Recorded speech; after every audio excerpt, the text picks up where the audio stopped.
Hello friends, आज हम CSS 2D और 3D ट्रांसफॉर्म समझने जा रहे हैं।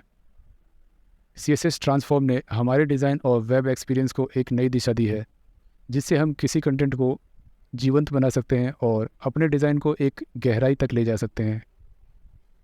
तो चलिए 2D और 3D ट्रांसफॉर्म को वन बाय वन समझते हैं।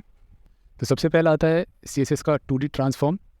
2D ट्रांसफॉर्म देने के लिए हमें कुछ मेथड्स का यूज़ करना पड़ता है, जिसमें से यहाँ पर आप स्क्रीन पर देख सकते हैं translate, rotate, scale X, scale Y, scale, skew X, skew Y, skew और मैट्रिक्स। इन सभी का यूज़ हम CSS के 2D ट्रांसफॉर्म को यूज़ करने के लिए करेंगे और इसके साथ ही CSS के 3D ट्रांसफॉर्म को भी समझेंगे।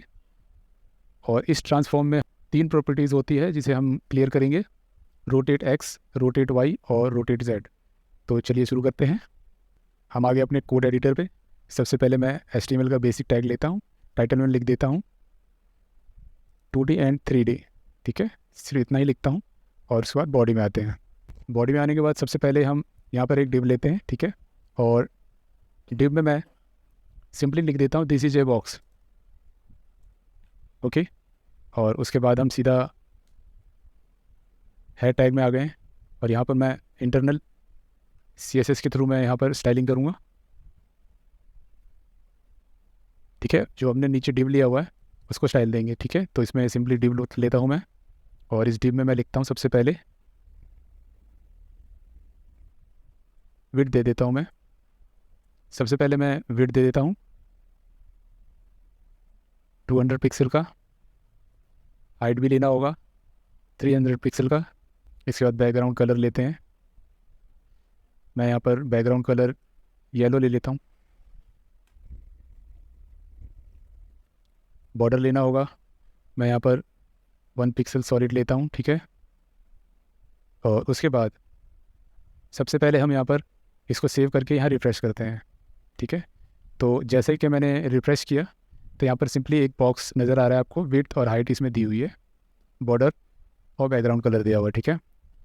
देखिए इसे मैं थोड़ा सा मार्जिन दे देता हूँ ताकि जितने भी इफ़ेक्ट्स मैं इसमें डालूँ वो आप लोगों को क्लियर दिखाई दे, ठीक है। तो इसके लिए मार्जिन दे देता हूँ 150 पिक्सल्स का, ओके। चलिए इसको सेव करके रिफ़्रेश करते हैं। तो देखिए ये आ गया है बीचों बीच थोड़ा सा। उसके बाद मैं यहाँ पर ट्रांसफॉर्म देता हूँ, जो सबसे पहला हमारा था ट्रांसलेट, ओके। तो मैं ट्रांसलेट देता हूँ यहाँ पर,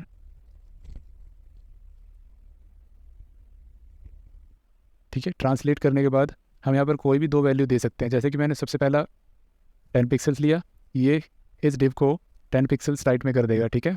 और उसके साथ ही हम कॉमा दे के यहाँ पर मैं 30 पिक्सल्स ले लेता हूँ, ओके। जो कि 30 पिक्सल्स लेने के बाद ये जो 30 पिक्सल है ये डाउन की तरफ से इसको मूव करेगा, ओके, बॉटम में मूव करेगा। तो चलिए रिफ्रेश करते हैं इसे। तो आप देख सकते हैं फ्रेंड्स 10 पिक्सल्स और 30 पिक्सल्स का मूवमेंट इसमें हुआ है। फ्रेंड्स ट्रांसलेट के बाद दूसरे नंबर पे आ जाता है रोटेट। इस मेथड की मदद से हम किसी एलिमेंट को क्लॉकवाइज और काउंटर क्लॉकवाइज रोटेट कर सकते हैं। तो चलिए वो भी करके देखते हैं। मैं इसी टिप पे आपको करके दिखाऊंगा। यहाँ पर मैं ट्रांसफॉर्म को पूरा हटा देता हूँ और ट्रांसफॉर्म लेते हैं और यहाँ पर मैं रोटेट लेता हूँ। रोटेट लिखने के बाद मैं यहाँ पर जैसे ही 20 डिग्री लिखता हूँ, इसमें डिग्री का भी यूज़ करना होगा फ्रेंड्स। तो 20 डिग्री लेते हैं और उसके बाद जैसे ही मैं सेव करता हूँ और रिफ़्रेश करता हूँ तो आप देख सकते हैं ये थोड़ा सा रोटेट हो गया है, ठीक है। जितने एंगल आप डालेंगे उतना ही ये रोटेट हो जाएगा। जैसे कि हमने यहाँ पर रोटेट 20 डिग्री दिया है तो ये 20 डिग्री में रोटेट हो गया है। मान लीजिए कि मैंने इसमें कुछ नहीं देकर यहाँ रिफ़्रेश किया तो ये सिंपली एक बॉक्स आया, लेकिन अगर हम इसमें माइनस में दे देंगे तो एंटी क्लॉकवाइज भी ये रोटेट हो जाएगा। जैसे कि हमने यहाँ पर -30 डिग्री लिया, ओके। 30 डिग्री लेने के बाद अगर हम इसे सेव करें और रिफ़्रेश करें तो आप देख सकते हैं ये एंटी क्लॉकवाइज भी मूव हो सकता है, ठीक है। उसके बाद आता है स्केल। इस मेथड की मदद से हम किसी एलिमेंट के साइज़ को इंक्रीज़ और डिक्रीज़ कर सकते हैं। तो देखिए वो कैसे होता है। फिलहाल मैं इसको हटाता हूँ सेव करके और यहाँ रिफ़्रेश करता हूँ, ठीक है। और उसके बाद मैं यहाँ पर ट्रांसफॉर्म लिख के और मैं जैसे ही स्केल लिखता हूँ और यहाँ पर कोई भी 2 वैल्यू देता हूँ, जैसे कि मान लीजिए मैं यहाँ पर 2 लिखता हूँ और यहाँ पर 3 लिखता हूँ, तो देखिए इस पर क्या इफ़ेक्ट पड़ेगा। ये देखिए, ये 2 गुना और 3 गुना ये मल्टीपल हो गया है। तो फ्रेंड्स, स्केल की मदद से हम किसी एलिमेंट के साइज़ को घटा या बढ़ा सकते हैं, ठीक है। उसके बाद आ जाता है स्केल एक्स, ठीक है। स्केल एक्स की मदद से हम किसी एलिमेंट के विड्थ को बढ़ा या घटा सकते हैं। तो वो भी इसी डिप पे करके देख लेते हैं। ये हटा के दिखा देता हूँ आपको। सेव करते हैं और रिफ़्रेश करते हैं ताकि ये अपनी नॉर्मल शेप में आ जाए। और उसके बाद हम यहाँ पर ट्रांसफॉर्म लेते हैं और उसको लेने के बाद हम यहाँ पर स्केल एक्स लेंगे। स्केल एक्स लेने के बाद हम यहाँ पर कोई भी अगर एक वैल्यू देंगे, देख लीजिए अगर मैंने इसको 2 दिया तो इसमें क्या फ़र्क पड़ेगा। तो आप देख सकते हैं इसको जो विड्थ है वो बढ़ चुकी है, ठीक है। अगर मैं यहाँ पर ये वैल्यू हटा के रिफ़्रेश करूँ और यहाँ पर मैं अगर 0.5 वैल्यू देता हूँ, सेव करता हूँ, तो देखिए उसका भी आधा हो जाएगा, ठीक है। तो इस तरीके से स्केल एक्स यूज़ होता है। उसी तरीके से फ्रेंड्स स्केल वाई भी होता है। इसको यूज़ करके हम किसी कंटेंट के हाइट को घटाया बढ़ा सकते हैं। मान लीजिए यहाँ पर हमने सिंपली वाई लिखा, ठीक है, और फ़िलहाल मैं नॉर्मल करके रिफ़्रेश कर देता हूँ ताकि ये अपने शेप में आ जाए। उसके बाद देखिए वाई करके जैसे मैं इसको 3 देता हूँ तो ये वाई एक्सिस के लिए होता है, ठीक है। और इसे जैसे ही रिफ़्रेश करूँगा तो आप देख सकते हैं इसकी हाइट बढ़ चुकी है, ओके। तो ये हाइट को जितने गुना करना चाहते हैं हम इसको कर सकते हैं। 2 लिख के सेव करेंगे, देखिए डबल हो चुका है, ओके। इसी तरीके से आप स्केल वाई का यूज़ कर सकते हैं, ओके। तो फ्रेंड्स चलते हैं अपने अगली प्रॉपर्टी पे। तो अगली प्रॉपर्टी है स्क्यू एक्स, ठीक है। इस मेथड की मदद से हम किसी एलिमेंट को एक्स एक्सिस पे स्क्यू कर सकते हैं, मतलब पिचका सकते हैं, और साथ में हमें डिग्री का यूज़ भी करना पड़ेगा, ओके। तो भी हम इसी डब पे करके दिखाएंगे। फ़िलहाल मैं ये ट्रांसफॉर्म हटा देता हूँ यहाँ से, सेव करके रिफ्रेश कर देता हूँ, ओके। और यहाँ पर ट्रांसफॉर्म करने के बाद हम यहाँ पर लिखेंगे स्क्यू एक्स। स्क्यू एक्स लिखने के बाद हम जैसे ही कोई डिग्री देते हैं और इसे सेव करते हैं और देखिए रिफ़्रेश करते के साथ ही ये थोड़ा सा स्क्यू हो गया है, ठीक है। हम चाहें कि माइनस में दे दें तो भी पॉसिबल है, जैसे मैंने माइनस में दे दिया और रिफ्रेश किया तो देख सकते हैं माइनस में भी हो गया, ओके। तो स्क्यू का ये यूज़ होता है फ्रेंड्स, ओके। तो चलते हैं स्क्यू वाई पे। तो इस प्रॉपर्टी की मदद से हम किसी एलिमेंट को वाई एक्सिस पर स्क्यू कर सकते हैं, मतलब पिचका सकते हैं, और इसमें भी डिग्री का डालना ज़रूरी होता है, ओके। तो यहाँ पर सिंपली मैं वाई लिख देता हूँ और इसी से आपको इफेक्ट का पता चल जाएगा। तो देखिए ये वाई एक्सिस पे स्क्यू हो गया है, और वो भी माइनस के साथ। अगर मैं यहाँ पर माइनस भी हटा दूँ और सेव करूँ तो आप देख सकते हैं इस तरीके की प्रॉपर्टी का ऐसे इस्तेमाल होता है, ओके। अगर मैं यहाँ पर सिंपली स्क्यू लिखूँ और यहाँ पर 10 डिग्री वैल्यू दे दूँ तो देखिए इसमें क्या इफेक्ट पड़ता है। सेव करके रिफ्रेश करते हैं तो देख सकते हैं ये पूरा का पूरा 10 डिग्री स्क्यू हो गया है, ओके। इसकी मदद से हम किसी एलिमेंट को एक्स और वाई एक्सिस दोनों पे स्क्यू कर सकते हैं, मतलब पिचका सकते हैं, और इसमें भी डिग्री का होना ज़रूरी होता है। तो जैसे मैंने 10 डिग्री दिया तो ये वाई एक्सिस और एक्स एक्सिस दोनों तरफ से 10 डिग्रीज स्क्यू हो गया है। यहाँ पर 50 डिग्रीज करके देखते हैं तो देखिए ये दोनों तरफ से हुआ है, ओके। तो चलिए अब लास्ट में आते हैं मैट्रिक्स पे। फ़िलहाल इसको हटाते हैं और उसके बाद मैं मैट्रिक्स आपको समझाता हूँ। फ़िलहाल इसको सेव करके रिफ्रेश करते हैं, ये अपने नॉर्मल पोजीशन पे आ चुका है, ठीक है। तो फ्रेंड्स मैट्रिक्स का यूज़ करके हम सभी तरह के 2D ट्रांसफॉर्म को एक ही बार में उपयोग में ला सकते हैं। इसकी मदद से हम किसी एलिमेंट को रोटेट कर सकते हैं, स्केल कर सकते हैं, मूव कर सकते हैं, ट्रांसलेट और स्क्यू कर सकते हैं, ठीक है। और वो भी एक्स और वाई एक्सिस दोनों पे कर सकते हैं, ठीक है।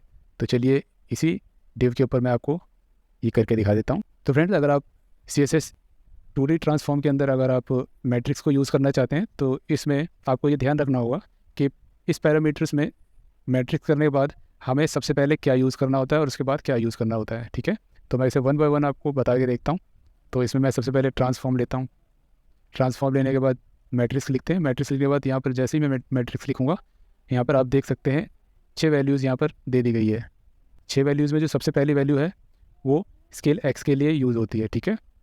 जो दूसरी वैल्यू है वो स्क्यू वाई के लिए, तीसरी वैल्यू है स्क्यू एक्स के लिए, चौथी वैल्यू है स्केल वाई के लिए, और पांचवी वैल्यू जो है वो ट्रांसलेट एक्स के लिए, और छठी वैल्यू ट्रांसलेट वाई के लिए यूज़ होती है, ठीक है। मैं इसमें कुछ बदलाव करता हूँ, जैसे कि मैंने पहले वो जो कि स्केल एक्स कहा जाएगा 1 ही रहने देता हूँ।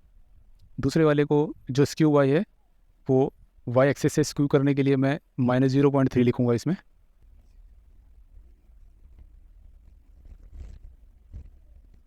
तीसरों को मैं 0 वैल्यू देता हूँ, चौथे को मैं 1 देता हूँ, पाँचवें को जिसको हम ट्रांसलेट एक्स कहते हैं उसको मैं 0 देता हूँ वैल्यू, और छठे को जिसे हम ट्रांसलेट एक्स कहते हैं उसको मैं 0 दे देता हूँ। ठीक है, ये वैल्यू देने के बाद हम इसे सेव करते हैं और यहाँ रिफ्रेश करते हैं। तो आप देख सकते हैं फ्रेंड्स, इसमें इस तरह का इफेक्ट आया है।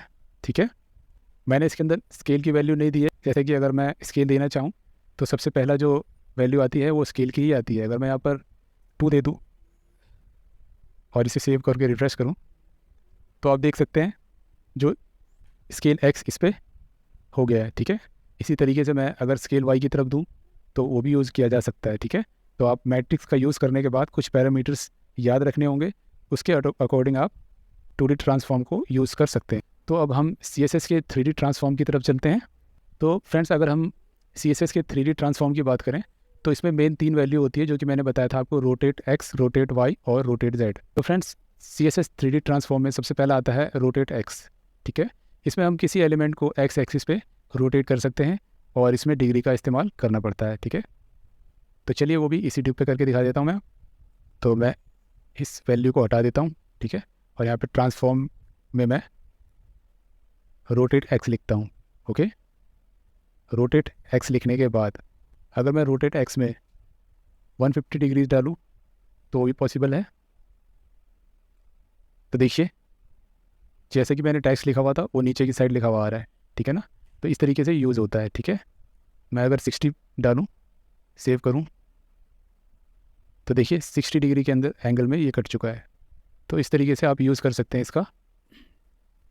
इसका ख़ास इफेक्ट आपको जब पता चलेगा जब इसके ऊपर आप होवर इफेक्ट का यूज़ करेंगे। ठीक है, ऐसे ही रोटेट वाई का होता है फ्रेंड्स। यहाँ पर सिंपली आपको वाई लिखना है, वाई लिखने के बाद अपने मन चाहा जो डिग्री देना चाहते हैं वो देके और आपको रिफ्रेश करना है। ठीक है, तो वाई एक्सिस पे ये 60 डिग्रीज मूव हुआ है। ठीक है, तो फ्रेंड्स यहाँ पर रोटेट जेड का इस्तेमाल करके देखते हैं। रोटेट जेड करके जैसे ही मैं यहाँ पर 90 डिग्रीज डालता हूँ तो देखिए इस पर क्या इफेक्ट पड़ता है। ये अपने पोजीशन से 90 डिग्रीज मूव होता है। ठीक है, जैसे 90 डिग्रीज का ये हो गया है। ओके,